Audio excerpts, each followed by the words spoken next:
Welcome back, listeners, to another episode of the New Standard. And you're checking out the program on September 7th, 2022, on the opening weekend of the NFL season. Of course, the NFL is starting tomorrow in earnest with the game between the Buffalo Bills and the world champion Los Angeles Rams, which sounds very weird to say world champion Rams, but anyway, let's jump right into it. And listeners, as always, if you want to participate in the program, you can hit us up on YouTube, do a search for the New Standard and Lance Williams or Neil Coulong. You can also, if you want to join the experience during podcasts, do a search in your podcast feeder, Apple Pods, Spotify, Google Pods, and do a search for the New Standard, a Steeler podcast for Steeler Nation with either one of our names, Lance Williams or Neil Coulong. What's up, Neil? How you feeling this morning?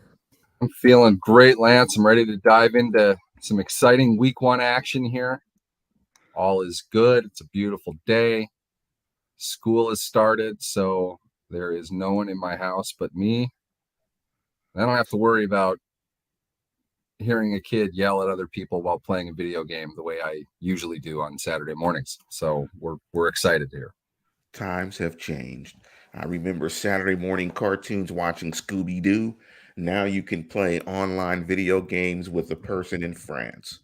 Boy, things have changed. But before we hop into the program, I want to give a big shout out to my grandmothers. Three of my grandmothers have birthdays in September, the first week of September. So I want to wish them a happy heavenly birthday. Also, in big Steeler news, Franco Harris's jersey was retired. What's your thoughts on the Franco Harris jersey retirement?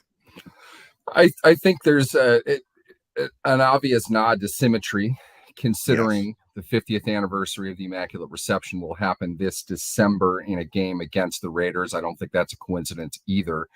And it's something that the team, I think, is doing in a diplomatic sense. My fear, and this is something maybe we can get into in another time, my fear was they were going to announce the retirement of Ben Roethlisberger's number.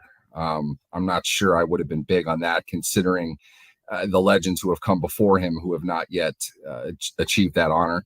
So overall, I think the good thing about it is it highlights a good point in the team's history that really was kind of the beginning of everything for the Steelers. It's a great player, a Hall of Fame player, a guy who retired, the league's career leading rusher. We can get into why Jim Brown would have leveled anything that Franco Harris had said another time, but overall, yeah, it's the right move, I think, for now. I mean, you could line up probably 5 or 6 guys. If you're only going to do one at a time, you need a reason to do it. And I think the 50th anniversary of the Immaculate Reception makes probably as much sense as anything else for a franchise that doesn't do it often. The last time they did was Mean Joe Green in 2015, and he's Mean Joe Green. He doesn't need a time or a reason.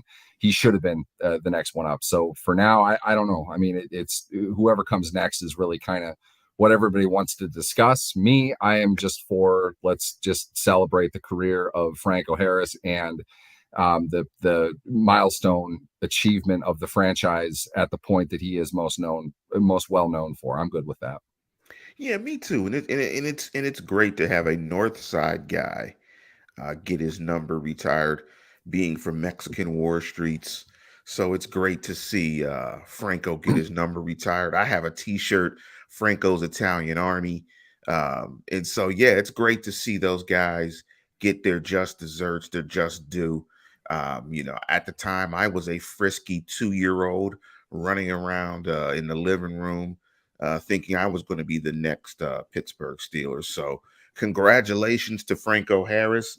But before we jump into our interview with Chris Rowling of BengalsWire to break down the Week 1 contest between the Bengals and Steelers, Neil, have you do you mess with your readers in the Wire network by putting out clerical errors, or do you do cut and paste mistakes just to rankle the fan base and get the fan base excited over the difference between a 2 in front of a name and a 3 and a cut and paste error? I mean, I think Mike Tomlin's explanation for the depth chart, the quarterback position was absolutely incredibly funny. With the clerical error, it was cut and paste. I mean, it was funny. He doesn't care about the depth charts anyway, and this was just a nice little elbow to the side of the ribs of the fan base. I thought it was great. What's your thoughts on the clerical error that Mike Tomlin had? On the Wire Network, we work in clerical errors like some artists work in oil or clay. I'll tell you this, guy. I know the inner workings of this. I know how these things work. What he explained, how he explained it, while funny, just because it's kind of like, hey, you have business problems too, like the rest of us schmoes. It's the way that they put it together. It's not as if Art Rooney, Omar Khan, and Mike Tomlin sit down at a table and write it all out. Okay. We're talking like a low level quality assistant coach and a media intern compile it, put it together, and put it on the website. People are making this out to be way more than it really is. Okay. At the end of the day, it literally was, they copied and pasted the wrong depth chart because it's the exact same depth chart as it was in preseason week 1. They didn't change anything on it. So it's not like it even matters. Tomlin said a couple weeks ago, and we've talked about this in this spot, Lance, he puts little to no regard into the depth chart that he's releasing publicly. This is a coach who all but says he's not going to be completely forthcoming about injuries. He sat on his star running back having a Lisfranc sprain for a month. He didn't talk about that. Why is he all of a sudden poring over the intricate details of a depth chart that's being released publicly? He doesn't want people to know that. It's not critical to his job that fans are aware of who the backup is for any position. It's not something he's invested in.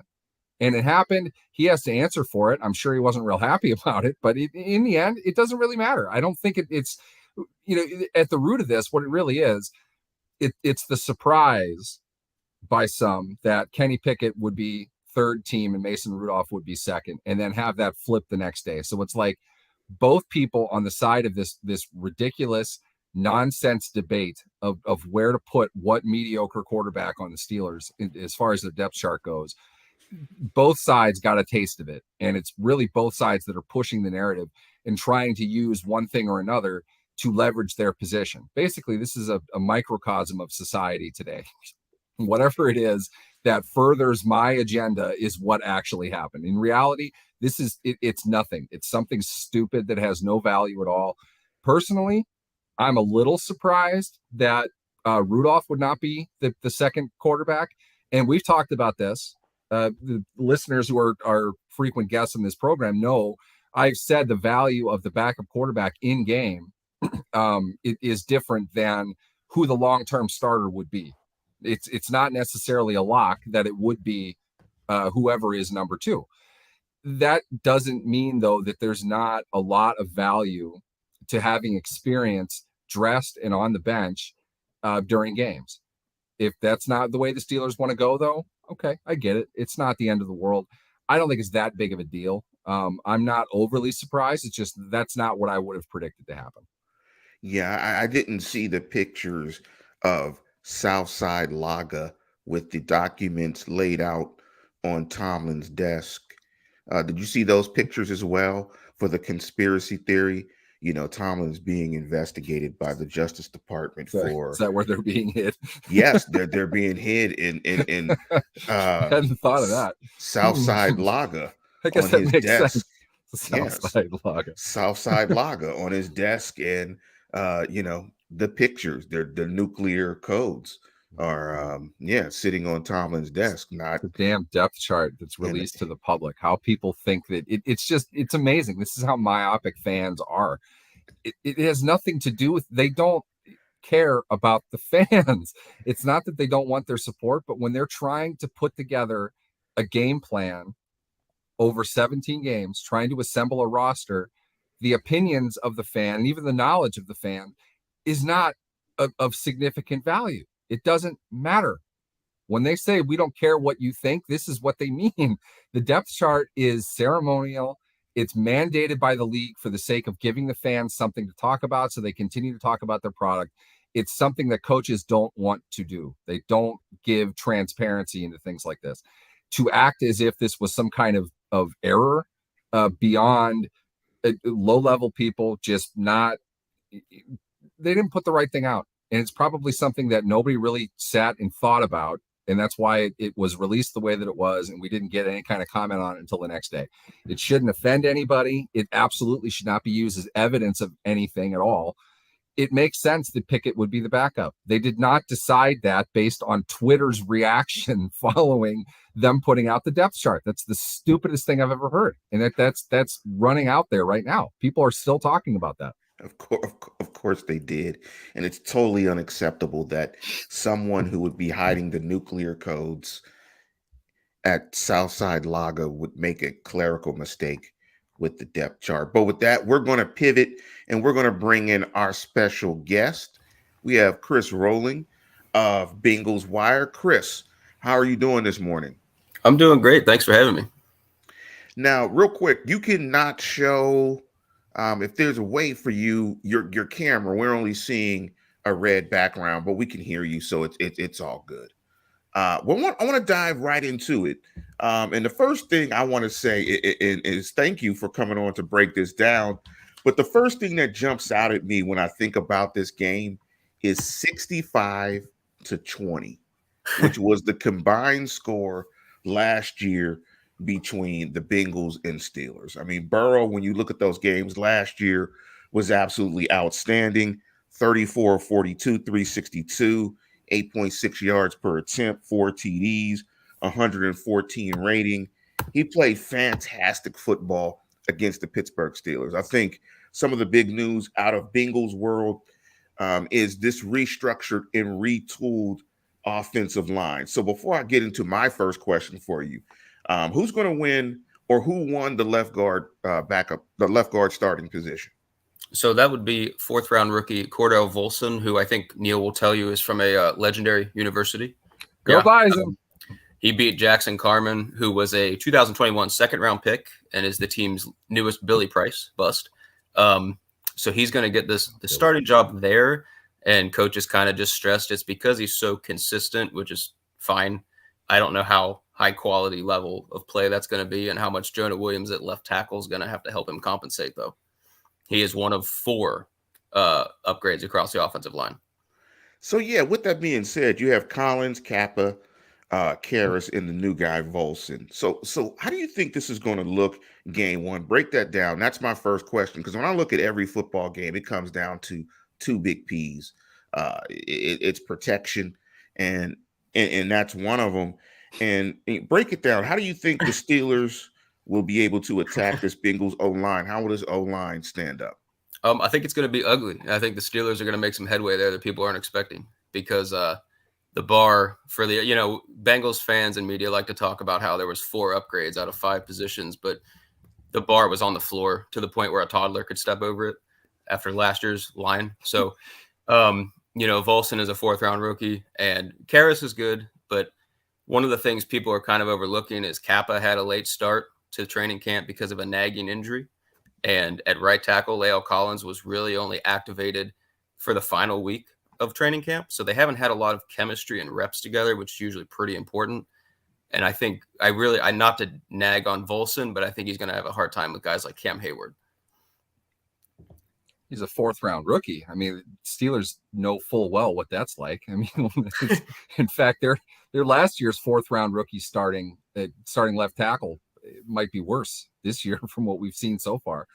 I don't think it's improved really, but protection overall is about the whole unit. It's not just the skill of the guys blocking. And what Cincinnati has in reference to the Steelers, what they don't along their offensive line, is some continuity, at least at the quarterback position, at the receiver positions, and running back. That's important. It's good to see the Steelers get a year out of Najee Harris. He's going to understand protection a little bit better. They're overall, their offensive line has another year of experience, but now you've got a new quarterback. And again, a new coach. That's more consistent for them over the last 4 years than it was when they had the same coach. But overall, I don't think it's an issue for Cincinnati so much if you have a quarterback who's used to knowing what to do, and if they open it up a little bit more. They didn't give Burrow a whole lot of opportunity to really change stuff. And I think we saw that in nightmarish fashion against Tennessee in the playoffs. He got sacked 9 times, and there were times where it was like, I'm a backup high school quarterback. I could see that this is something you need to check out of, because they've got 10 guys in the box and Burrow doesn't do anything. They're overloaded on one side to the point where Bud Dupree even got a sack. I don't know if he was even playing in that game. They credited him with a sack. When you have situations pre-snap that your quarterback is either not seeing, not reading or recognizing, or is not allowed to change, you're going to have more protection issues than you probably should. It's not your offensive line just failing to block 3 guys coming over their gap. You need to have all of that together. I don't know if I was supposed to go on that tangent or not, but what I wanted to know, Chris, was more about Joe Mixon. While Joe Burrow had 2 outstanding games, we'll call it 6 quarters. I mean, at least one of the 2 games was well over by halftime. I'm not sure they really even tried in the second half of that second game. Yeah. But Mixon is a player I've been waiting to kind of see break out. I think you and I have had conversations along those lines. He looked every bit of what I thought that he could be as a player against the Steelers last year. 46 carries, 255 yards. That's 5.5 a carry and 2 touchdowns against Pittsburgh, which, again, they really played 6 quarters of football. Do you think Mixon is on pace for that kind of 17-game season, something that would elevate him into the conversation of best in the game? I think he's there. Yeah, I think overall he had over 1,200, 1,300 rushing yards last year, and I think he only played 16 games. And if you look at the advanced numbers since he's entered the league, he's always right near the bottom of the starters as far as yardage before contact. So I think that's going to be their heavy emphasis this year is pounding it a lot more. I think that's what's going to happen week 1 a lot. They're going to try to impose their will here, because one of those things that people aren't talking a lot about is Burrow ruptured his appendix right as training camp started. And then in his first media meet was talking about, hey, I'm scrambling like high school to put weight back on my frame. So I think they're going to worry about the disruption of the timing and Burrow's pocket presence and comfort. I think it's going to be a huge Mixon game. And I think, for those who did overlook Mixon's season last year, I think he's definitely on track to be one of those top 5, top 10 guys. Already get 2 numbers for you: over and under 22 carries, 100 yards from scrimmage. What are you betting on? Week 1? Yeah. Over. For both? I think so. Yeah. They're going to try to impose it. I don't know if that means they'll win, but I think they're going to try to impose it. Yeah. And get that line comfortable. Because if that line falls back and starts having bad pass blocking reps, everything's kind of going to fall apart.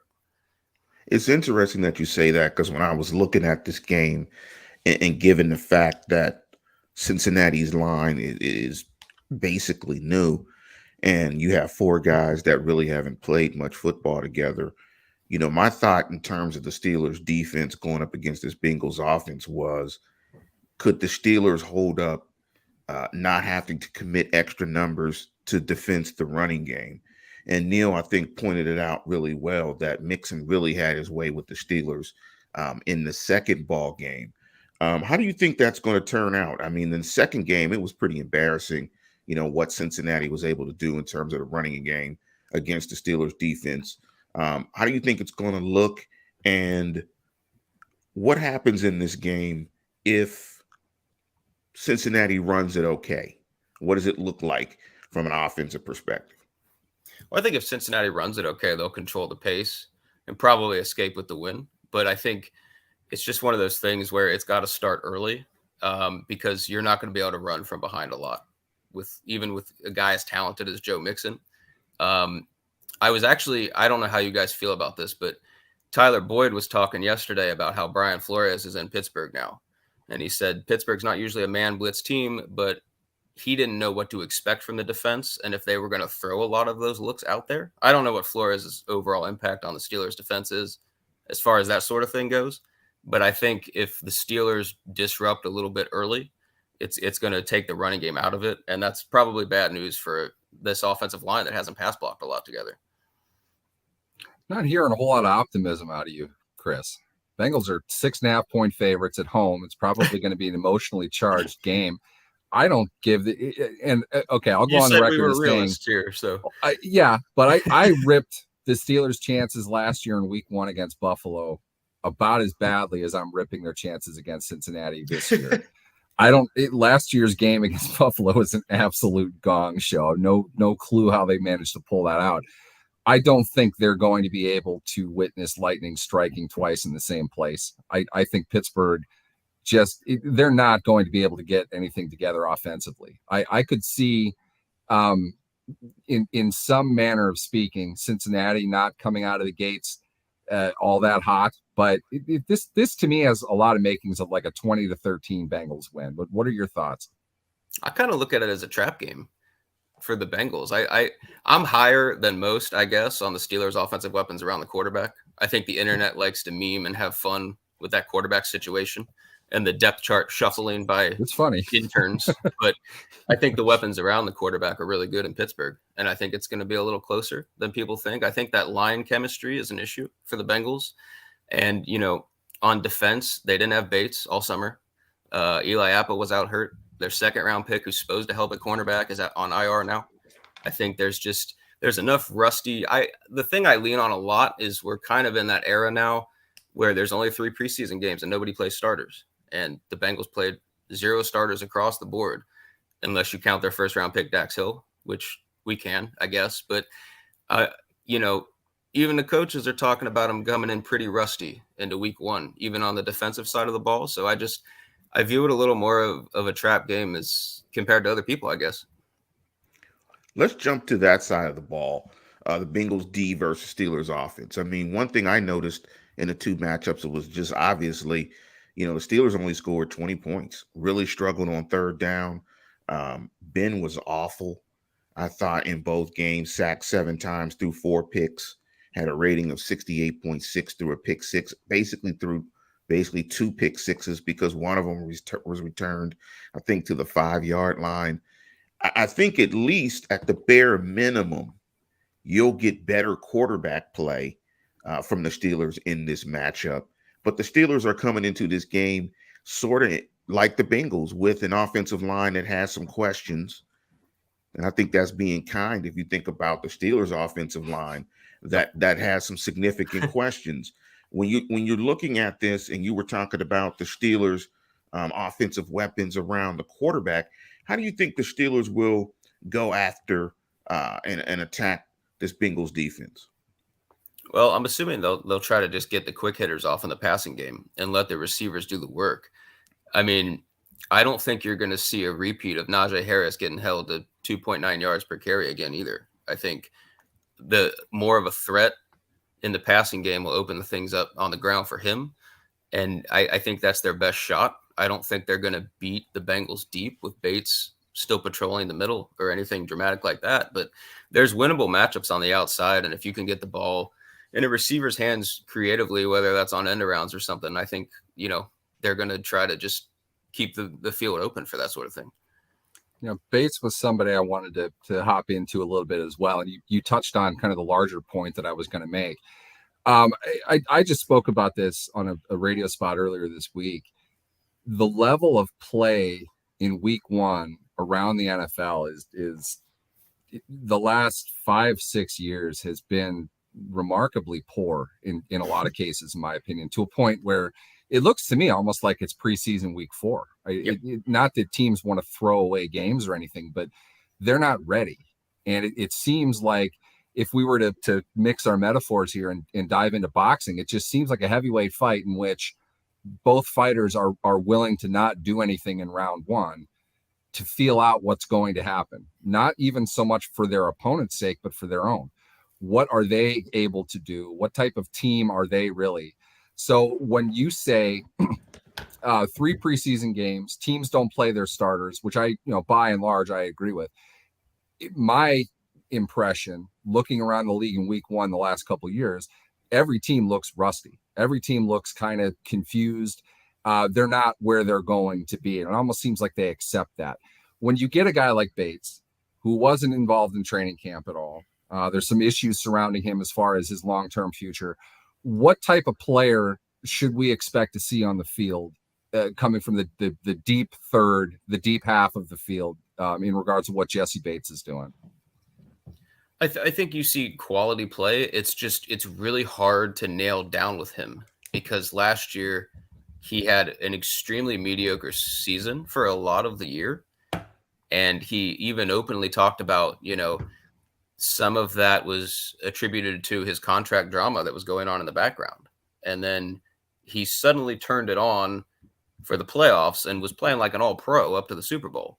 So I don't know going into week one whether the rust is going to show and the communication issues are going to show because he missed the majority of training camp, or if it's going to be like the playoffs where he had something to really fight for and he's just playing out of his mind. I don't know if the contract situation is going to help him produce that elite level play consistently for 17 games. I think he's going to be that rangy guy who tries to shut down things all over the field. In Cincinnati, we kind of gave him the nickname of a fireman because he runs around just putting out as many fires as possible. And I don't know if he's going to be able to stop that, because of Pittsburgh's vast amount of weapons at the skill positions right now around the quarterback. I think on both sides of the ball, we talked about the protection issue and just how critical pass protection and the offensive line for both teams will be. What is a matchup?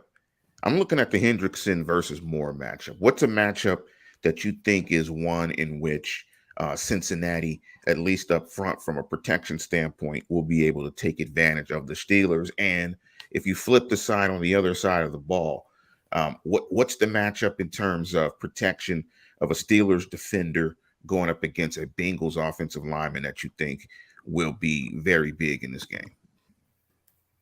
Well, I think I'm interested to see what the Steelers do when the Bengals roll Jamar Chase to the slot, because that's one of those things they've talked about evolving the offense this offseason because everybody's kind of got the film from last year and knows what they're going to try to do. So one of the things they're implementing a lot of is Jamar Chase in the slot. So whoever shades him, Neil will know this better than me, but whoever shades him to the slot, I think, is a key matchup there. If we ignore Volson, I don't know who is that?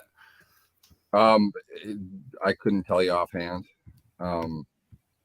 That's fine. I just whoever they decide to throw there, they're just going to do a lot of different things. They're going to have a lot of different guys in a lot of different spots. I agree with you. I would think they would like to get Cam Hayward slashing in on Bison legend Cordell Volson as much as humanly possible. I don't think there are a whole lot of guards in the league that are going to lazily walk into a matchup against Cam Hayward, but right. It's not something you can do all the time without kind of giving away what you're going to do and learning how to run a gap over for where he's going to be if he's cutting inside. So there's value to the idea. I'll say this: Bengals offensive line is probably at lesser of an advantage versus the Steelers defense. Bengals offensive line versus Steelers defensive line. I would give that to the Steelers, and I think I would give that to the Steelers in most of the games they're going to play. They have a good defensive line. What you hit on, though, I think is more of what Cincinnati's strategy is going to be, as well as the strategy of a lot of teams.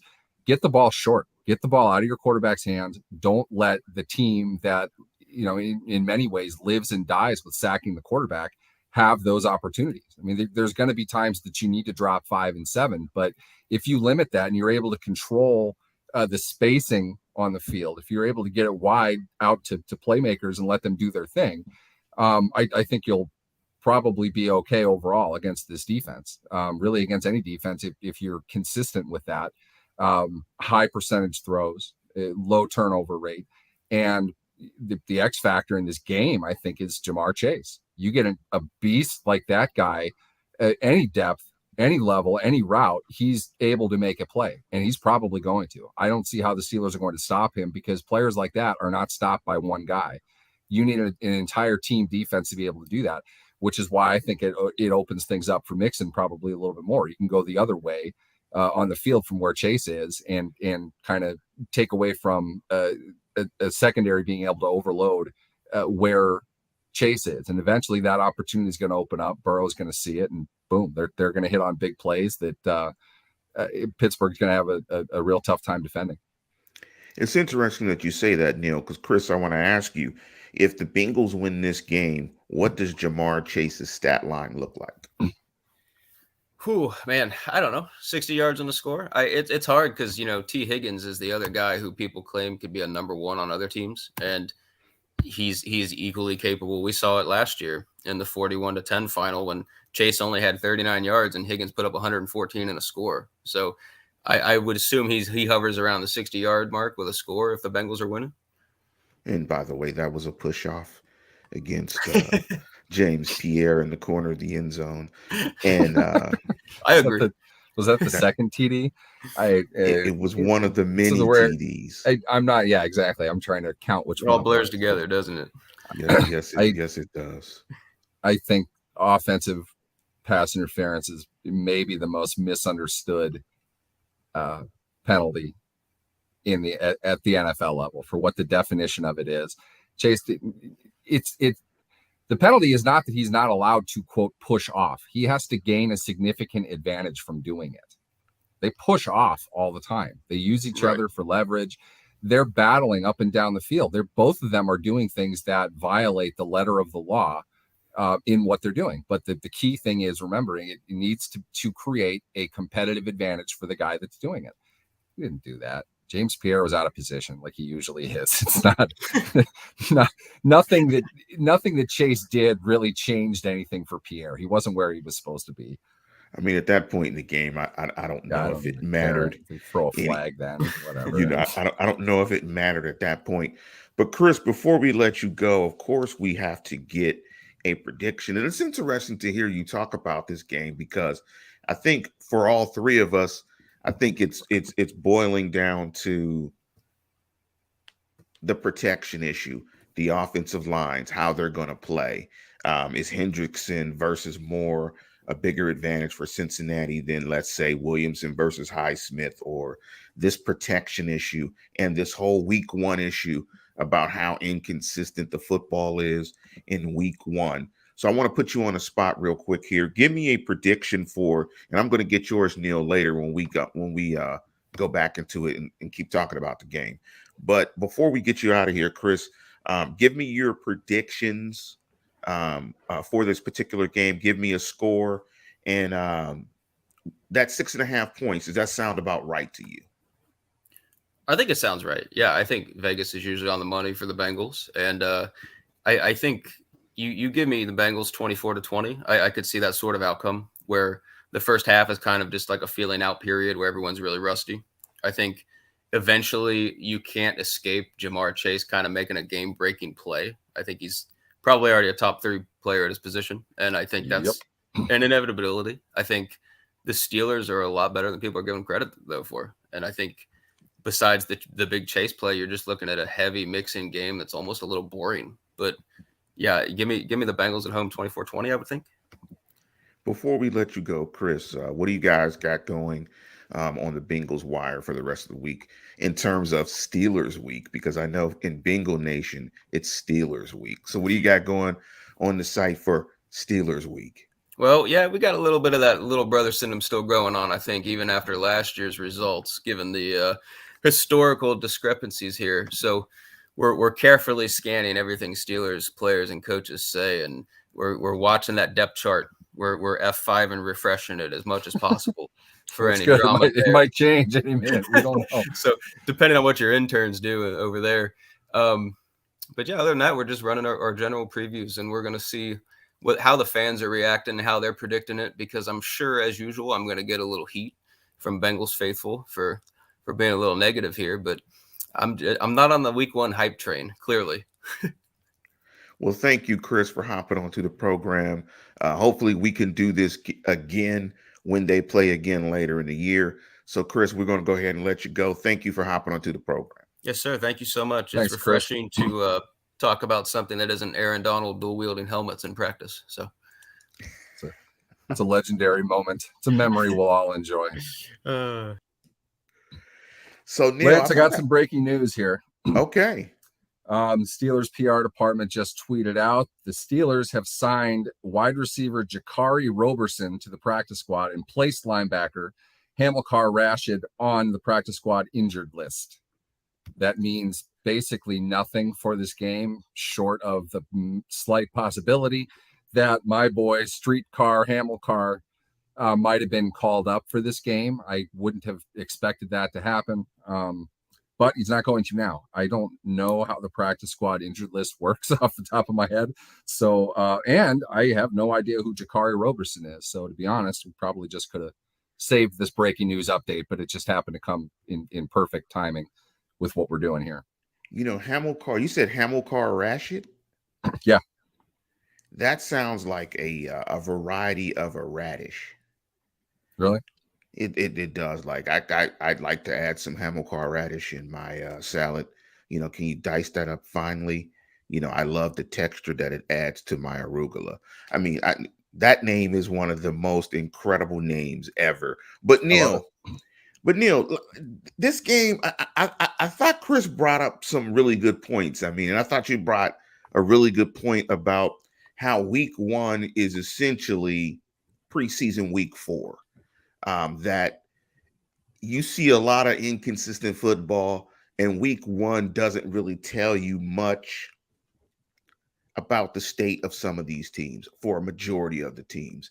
And it was interesting to hear that, you know, he kind of had that sentiment that he kind of felt that this offensive line for the Bengals was a work in progress, and that might show up in this opening game. If you look at the Steelers defense versus the Bengals offense, is there a matchup that you want to highlight and talk about?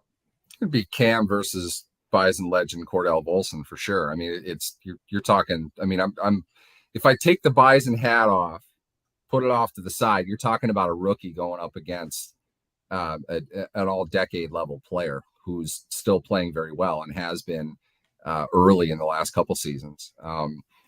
The amount of times they are able to get Hayward on Volson, especially in the passing game, is going to determine a lot of the success for the Steelers defensively. Simply, in Volson, he's a rookie. I'm not trying to rip the guy or anything like that. They did the same thing against Dan Moore and Kendrick Green last year. We saw it. There's a level of inexperience that isn't helpful, especially early in a season. And I think things like that are why we see teams come out so flat in week 1. I'm not talking just the Steelers. I'm not talking just their history. But looking around the league, there are a lot of shit show games. You know, you see just ugly stuff with that staple 19-16 preseason score. Teams, I don't think teams get enough physicality in training camp to really know who they are. And I don't think that they are able to garner a whole lot off of film from the previous year to know who their opponent is. And with that, I think really what this boils down to is two teams that play fairly conservative in week 1. We don't see a whole lot from either one of them. And neither team is really sure what to expect. The point that I was making on the radio spot about this was I don't want to call it a preseason week 4 game, but at the same time, if Mike Tomlin sat down right now and said he knows exactly who his team is today, he's lying. You couldn't possibly know a whole lot about your team when you've never played a regular season game with your quarterback. All right. A team like Cincinnati might have a little bit more advantage in that regard, but just like Chris pointed out, they don't know their offensive line. You can go out and get an upgrade of talent, but I'm telling you now, protection is not entirely on your offensive line. It's on your tight ends, it's on your running backs, and it's on your quarterback. And to be honest, I know everybody loves Joe Burrow. He's the greatest thing in the world. He was given all credit for their Super Bowl run, despite not being the guy who deserved all of the credit for that. They did not let him call protections at the line of scrimmage. They did not let him audible. I don't think that's because they're stupid. I think it's because he's not ready to do that yet. So I'm curious to see how far they've come with that, because the Steelers in week 1, they're going to notice those kinds of things. They're going to try to be more confusing, try to be a little bit more, polarizing for a guy like Burrow to go up to the line of scrimmage. If he is allowed to call out protections, if he's allowed to shift things and change things, or if he's incapable of doing that. I don't know which one it is. I just know when you watch the Tennessee game last year, you're going to see a lot of situations that any quarterback would know you need to do something about this, and he didn't. I don't know why that is. If he's still doing that, though, the Steelers are going to run him over simply because they are used to doing exotic things. They have the personnel to do that. They've built themselves to do that. Lance, you and I have talked. They're going to probably play a lot of dime. I think we're going to see a lot of defensive backs on the field, and we're going to see those slot corner blitzes again. So if Burrow is not able or he's not allowed to shift anything around, to change anything based on what they're doing, Steelers might get a chance to take some possessions away that they otherwise wouldn't have. I'm not sure if they're willing to do that in week 1, though. That's why I think really this smells to me like 16-13. I could see the Steelers with a late cover in this one, but I think the Bengals are going to win it. So that's your prediction? Is that your score? You're going to throw that out as well? 16-13 Bengals? Yeah, I'm comfortable with that. This game is interesting. I mean, I thought Chris did a fantastic job talking about the protection issues. Hendrickson versus Moore. I mean, that's about as bad as Volson versus Cam Hayward. I mean, honestly, flip a coin. Both matchups are clearly in the favor of Cincinnati in terms of Hendrickson, and in terms of the matchup of Cam Hayward. It's clearly to the advantage of the Steelers and Cam Hayward. I think what's going to be interesting in this game, and the reason why I'm picking the Steelers in this game, is because, of course, I'm a Steeler fan. So I have to pick the Steelers. No, that's not it.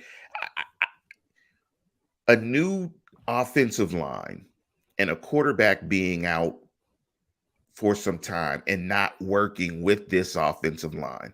We talk about it ad nauseum. I mean, offensive line and pass protection it's like a pitcher and a catcher. It's that battery. It has to work right. The quarterback has to trust his protections. You have to trust your offensive line, so on and so forth. So I think this is a case where, and one thing I don't think people are mentioning is one of the biggest skills I think that Joe Burrow has is his pocket mobility and his ability to move in the pocket and run and create extra plays, extra hit and yardage. And I think that showed up a lot in the game against the Steelers, that although the Steelers had only 2 sacks, there were numerous times in which he was able to escape the pocket, make something with his legs. And he did that a lot in the playoffs as well. I don't know, coming off this injury, not playing a lot of football, what that's going to look like. I think that's not going to look like it did last year when he was extremely elusive in the pocket and running around. Fair. That's a fair point. Let's keep in mind, too, I wanted to point this out when Chris was talking about it. Lest we forget, Ben Roethlisberger had emergency appendectomy surgery leading into week 1 back in 2006. Burrow had a lot more runway, obviously, but as somebody that was in Jacksonville for week 2 when Ben started, he was garbage that game. That was it. To that point, that was his worst game as a pro, easily. Really, I think that was the last time the Steelers got shut out too. I think. Well, somebody look that up. When's the last time the Steelers got shut out? I think week 2 versus Jacksonville, 2006.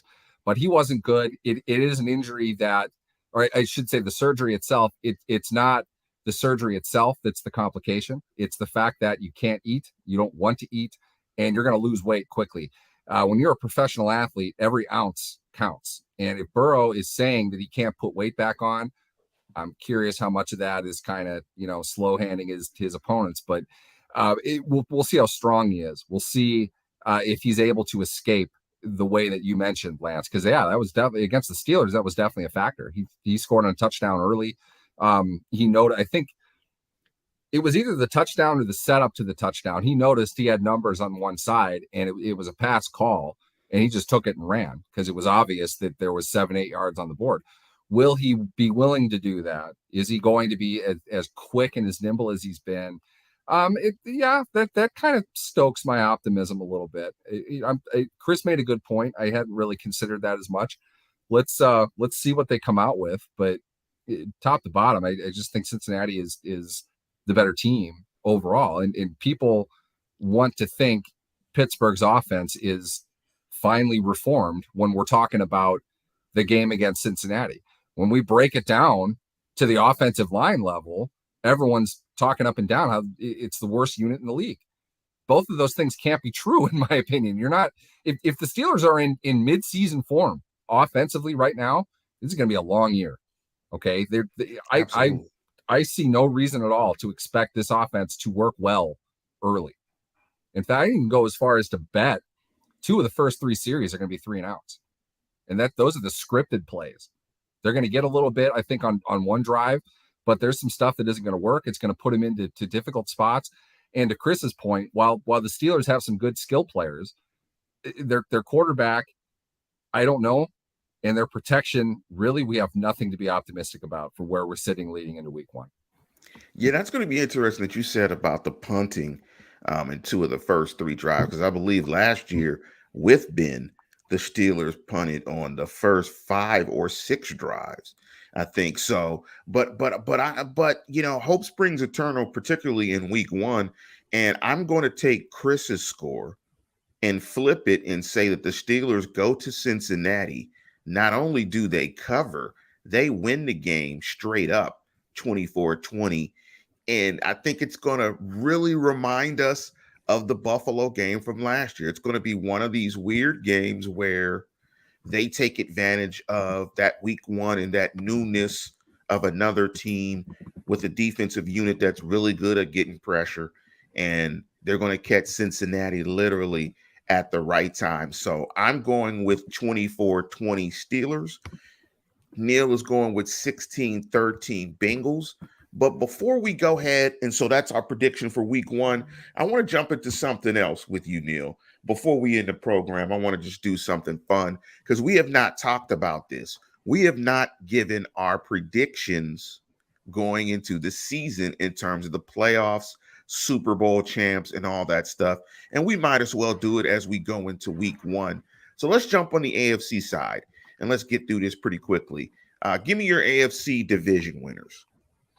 That's really quick. You're going to drop that on me. Yes, I like the Bills in the East. Pretty obvious. I like the Ravens in the North. I think they have a bounce back year. They'll take that. I don't think Cincinnati is going to work quite as well overall than people think that they will. Out West, man, that's such a crapshoot. I think they're going to just bludgeon each other. Where we sit now, I'm going to go with Kansas City, but really, I think all 4 of those teams are in play late into the season. And in the South, Indianapolis is going to be the best coach team, but I don't think it's too crazy to say Jacksonville makes a run at it. I think Indianapolis is probably just going to beat them out with experience by the end of it, but Jacksonville is going to make that competitive. I'm going with the Colts, but I really want to say Jacksonville right now. They're my team this year. I'm going to agree. I'm going to agree with your division winners in the AFC. I'm going to go with those division winners. Now, there's 3 wild card teams, correct? Correct me if I'm wrong. Yes. So I think the wild cards teams will be the Chargers, the Titans. Under Vrabel, the Titans figure out how to win, and they figure out how to win some way. And I got one more team I want to pick. I'm going to say the Bengals. I'm going to say the Bengals. So I think the Bengals will be the other wild card. And I'm saying on record that I don't think the New England Patriots are going to make the playoffs. Who are your wild card teams from the AFC? My wild card, I'm going with Cincinnati. I think they'll be a competitive team. I just don't think they're better than Baltimore this year. I like what Miami's doing. I'm not sure they're there. I'm not betting on the Titans for anything. I don't know why you are. 2 of them might come from the West. The Raiders are a solid team overall. I think that Josh McDaniels is probably one of the 2 or 3 best offensive coaches in the game. You're going to see a lot of good things out of them this year. I can't bet against the Chargers either. I'd go Raiders, Chargers, and Bengals. Okay, so you're almost saying the entire West. On the NFC side, give me your division winners. NFC, I think, is a bit tougher. NFC is just really wide open. We don't have a great feel for anything. I will say this. I think Philadelphia is a much better team than what people outside of Philadelphia are giving them credit for. I'm very excited about the moves that they've made. I think they're going to be a very competitive team. I think they'll win the East. I agree. It's difficult betting against Aaron Rodgers. That's the only thing holding me back. But I think Minnesota rebounds very well this year. I think they're going to win the division, just by and large, because I think they have the right nucleus in place, and I think Mike Zimmer drove down a lot of things on that team. I'm in Minnesota. I hear about it a lot more than I do other teams. It just really sounds like it was a bad environment there last year, and they were still fairly competitive. I think they've got players at a lot of different positions that can play. They can put what they need to put together defensively, and they'll have an effective offense. I think Minnesota wins the North. In the South, I'm gonna go with the Packers in the North. Hard to bet against Tampa Bay in the South. I will say this, with all the shit that's going on around Tom Brady right now, players who are allegedly involved with those kinds of domestic situations don't tend to play very well. I wonder if this isn't kind of the down year before Brady finally does retire. It doesn't sound like things were all that smooth on the home front, and that's got to be distracting. So I can't bet against them, but I wonder if they're not like a 9-win team in a bad division. No faith in Carolina, no faith in Atlanta. I don't know why people have as much faith as they do in the Saints, but I think the Bucks can beat those teams. They can go 5-1 against those teams and win the division. Out west, I think it's still the Rams division. They're probably the best all-around team in the NFC. I'd be good with them. Do you want to do wild cards? No, we don't have to do wild cards. Give me your Super Bowl matchup. Shit, my Super Bowl matchup in September. Yes, absolutely. Power rankings. You know we do. I like power rankings and Super Bowl predictions are two totally different things. They're both nonsensical. Would people kill me if I said Philadelphia? Would I get killed if I said Philadelphia in the NFC? Go ahead and say it. Jalen Hurts, baby. I like what Hurts does more than anything. I love the way they've set him up.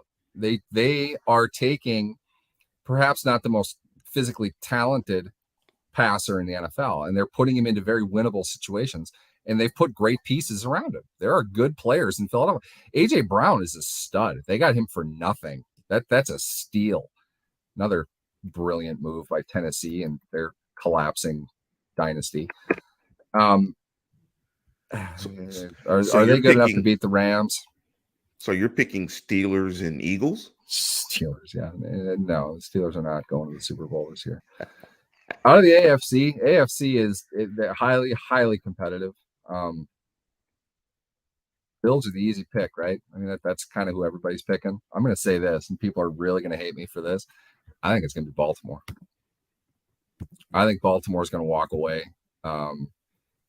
Mostly because I think they have the most upside yet surprisability. I think you know what you get with Buffalo.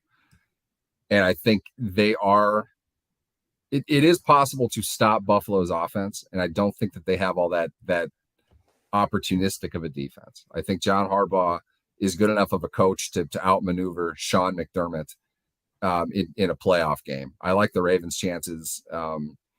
Whether that game will be in Buffalo or Baltimore, but I think Baltimore does well when their quarterback's really pissed about his contract. We've seen that a couple times in history. I think Baltimore is going to put everything together. So your Super Bowl matchup is Baltimore and Philly? I'm going to say Baltimore and the Rams. I think the Rams are going to do it again.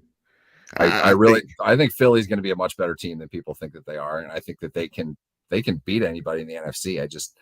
Tough to put them past the Rams. I think if I'm thinking about it now, I'm going to go with Kansas City. I'm going to go with Kansas City. I think Kansas City, Mahomes and those guys are going to be pissed off and really try to show the league that, we can get this done without Tyreek Hill. We figured out what teams are trying to do to us defensively. We have a really good plan to deal with it, and we're going to hammer teams this year. So I'm going to go with Kansas City in the AFC. In the NFC is pretty wide open. Now, in the NFC, I'm going to go with the Rams as well. I'm going to go with the matchup that we thought we were going to get last year with Kansas City and the Rams. And I'm going to go with Kansas City to win the Super Bowl. It's tough to argue against that. As a couple of people have pointed out, that's the real hesitation that I have with the Rams is everything in Matthew Stafford's elbow injury sounds a lot like a torn UCL, which is something that requires Tommy John surgery, and you're not effective without that ligament being attached as a thrower. How much can they scheme around his ability to not be 100% for a full game and probably get progressively worse throwing the ball throughout the game? That's tough. That's tough. What they're going to do first play action. He's going to throw it 85 yards in the air, fall short, incomplete, and now you have everything that you need. I know that because it's exactly what Ben did to show that his elbow wasn't bugging him. And 4 quarters later, the thing snapped, and we didn't see him again for a year. Some would argue we didn't see him again. That's like you need your elbow to throw. I know it's not a baseball; it's not the same exact torque on your arm, but throwing a football requires your elbow, and your elbow is also in a very prone position when you're throwing. You get hit like that, it's tough. Ask Joe Montana. That's how his career ended. He got blindsided with his arm up in the air and his elbow snapped. Yeah, it's going to be interesting how this season goes. But again, to put a little wrapper on the show, I am predicting the Steelers 24-20. Our guest Chris Rowling of BengalsWire predicted the Bengals to win 24-20, and Neil Coulong, my awesome co-host, picked the Bengals to win 16-13. So I think it's going to be a very entertaining week one. Week one football is exciting because it's back. It feels like the NFL is actually back. Not as if these last 2 years didn't count, but it actually feels like it's back. There's some excitement, I think, more than usual. I think we're going to consider this post-pandemic football. So, I think everyone's excited for the season to kick off. But before we get out of here, Neil, is there anything you want to tease? I know I'm messing with you because I want to mess with you with that before we get out of here. I've got a bunch of internal stuff. I was hoping for an update from Chris on what he's doing because I'm not even exactly sure. A lot of internal stuff that I got to do. Nothing fun, nothing particularly interesting. I don't know what they're doing. I just know that I'm looking forward to football tomorrow night. Our own Doug Farrar wrote an article on Patrick Mahomes that's going to be shown during the broadcast. Nice. Tomorrow night, we were contacted by Amazon asking for permission, and I was like, absolutely. Looking forward to seeing that and what should be a great game. I get why everybody hates Thursday Night Football, and there's a variety of reasons to hate it, but I like it. I enjoy primetime games, especially now that I'm back in the Central Time Zone. I can enjoy it without destroying my morning the next day. So I'm looking forward to that. That's what's coming, Lance. Yeah, that's interesting. Before we get out of here, Ali Howard Species said, I like listening to all the calls in empty stadiums, but that's just me being selfish. That was pretty interesting. You could hear every single call. I mean, you could damn near hear a guy belch. It was pretty weird. It was pretty weird, but I think that is something that an absolute football nerd like Ali Howard Species, I love that hearing in an empty stadium, hearing the calls. Before we get out of here, I just want to laugh at the point of the Steelers. This whole fake quarterback controversy was absolutely hilarious. And I just love with the clerical era, as well as Tomlin naming Trubisky a captain, as if the captain was not going to start week one. I mean, this is just Tomlin didn't name him. They voted him captain. Oh yeah, they voted. And yes, they probably voted because they know he's starting. So, yes, because they know he's starting. Like if he comes out first, second, third series, if he comes out with an audible that we hear, cut and paste, something like that, Mitch Trubisky will have my forever respect. That would be blue 22, Cut and cut paste, and cut and paste, paste. control V, control V, Control Z. control V. That would be that would be absolutely awesome. But with that, we are going to conclude the program. And as always, tune in, tell a friend, and subscribe. Control V.